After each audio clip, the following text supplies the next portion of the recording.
सुप्रभात प्यारे बच्चों। आज हम आपके सुभाषितानी पाठ में से कुछ और श्लोकों का अध्ययन करेंगे। ठीक है, तो चलिए मेरे साथ दोहराना इनको। कर्तव्यमेव कर्तव्यम प्राणे कंठगतेरपि, कर्तव्यमेव कर्तव्यम प्राणे कंठगतेरपि, अकर्तव्यम न कर्तव्यम प्राणे कंठगतेरपि।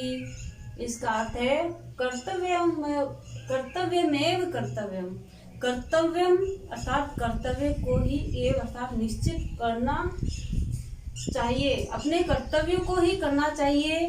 प्राणे कंठे गतेरपि, भले ही अपने प्राण कंठ में आ जाए अर्थात अपने मृत्यु का क्षण आ जाए, हमें प्राण भी त्यागने पड़े तो भी हमारा कर्तव्य हमको करना ही चाहिए। जो हमारा कर्तव्य है वह कर्म हमें करना ही चाहिए। अकर्तव्यम न कर्तव्यम प्राणे कंठे गतेरपि, यदि हमारे प्राण भी निकल जाए परंतु वो कार्य हमें कभी भी नहीं करना चाहिए जो अकर्तव्यम है, अर्थात हमारे लिए करने योग्य नहीं, अर्थात बुरा कार्य। जो बुरा कार्य होता है उसको कभी भी कोई बोले कि मैं तुझे मार दूंगा अगर तुम ये काम करो, तुम बुरा काम करो वरना मैं तुम्हें मार दूंगा, तो उस परिस्थिति में भी गंदा काम या बुरा काम कभी भी नहीं करना चाहिए। अगला श्लोक है उद्यम है साहस धैर्यम बुद्धि शक्ति पराक्रम, सड़ेते यत्र वर्तन्ते तत्र देवे सहाय कृते। उद्यम है अर्थात उद्यम, साहस, धैर्य, बुद्धि, शक्ति और पराक्रम, ये 6 चीजें जहाँ होती है, सड़ेते यत्र वर्तन्ते, ये 6 जहाँ होते हैं तत्र देवे सहाय करते, वहाँ देवता भी सहायता करते हैं। एक बात आपने सुनी भी होगी कि ईश्वर भी उसी की सहायता करते हैं जो स्वयं की सहायता स्वयं करते हैं। अर्थात जैसे हमको पढ़ना है तो हमें पढ़ाई के लिए बैठना होगा, हमें खुद को पढ़ना होगा, तब ही ईश्वर हमें याद करने की शक्ति देंगे, वरना यहाँ बैठे बैठे आप फालतू में बैठे हो तो आपको पुस्तक का ज्ञान नहीं आएगा। इसके लिए आपको उद्यम करना पड़ेगा। कोई भी कार्य करने के लिए साहस होना चाहिए, धैर्य, बुद्धि भी आपकी होनी चाहिए। उसको बढ़ाने के लिए आपको प्रयास करना होगा। ऐसे ही ईश्वर किसी की सहायता नहीं करते हैं, जो स्वयं की सहायता करते हैं ईश्वर भी उसी की सहायता करते हैं। अगला श्लोक है अपि स्वर्णमयी लंका न मे लक्ष्मण रोचते, जननी जन्म भूमिश्च स्वर्गादपि गरीयसी। अपि स्वर्णमयी लंका न मे लक्ष्मण रोचते, जननी जन्म भूमि से स्वर्गादपि गरीयसी।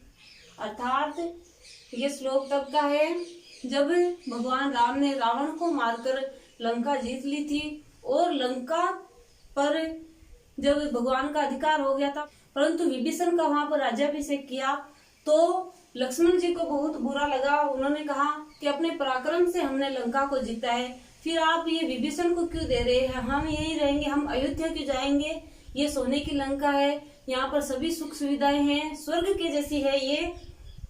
तो भगवान ने उन्हें उस समय कहा अपि स्वर्णमयी लंका, ये लक्ष्मण ये लंका स्वर्णमयी है अर्थात सोने की है, परंतु मैं लक्ष्मण रोचते, मुझे ये लक्ष्मण अच्छी नहीं लग रही है, मेरा यहाँ पर मन नहीं लग रहा है।